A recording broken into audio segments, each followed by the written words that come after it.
Conoscere Kandinsky e Chagall non vuol dire conoscere l'arte russa del Novecento, perché questi due artisti sono i meno russi dei russi.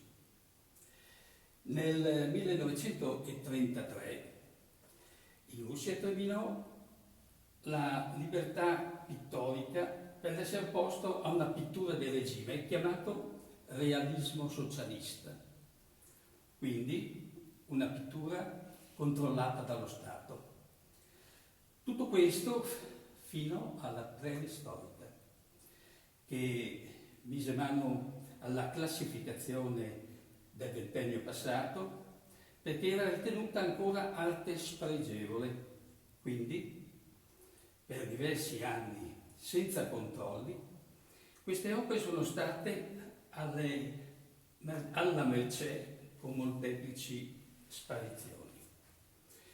Nel 1979 Marina Alexandra Bellanova, storica dell'arte del Museo Pushkin appunto di Mosca, fu la prima a curare, catalogare e archiviare opere di artisti anche minori, producendo timidamente qualche mostra, e solo in quel tempo si accorse che molte opere importanti erano sparite dalla nazione attraverso canali molteplici, per di più le più importanti sono state esportate all'estero. Parecchie, penso, anche di questa collezione di Matis abbiano avuto queste strade. Pochi sono stati in Italia i collezionisti che conoscevano gli artisti dell'avanguardia russe. Forse conoscevano bene Malevich, che è il caposcuola, o la Lyuba Popova, che venne in Italia, visitò Assisi, Padova, Firenze e rimase affascinata dagli affreschi di Giotto, e a Firenze anche la pittura del Pinturicchio.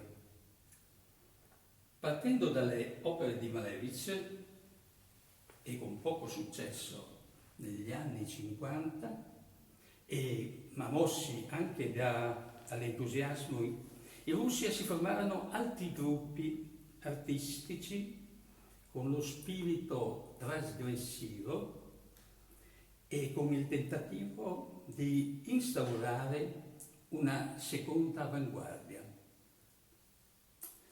A Mosca soltanto nel 1961 ci fu un'importante esposizione al Museo Majakovskij, Malevich in collettiva con l'amico Tatlin ed Lissinsky.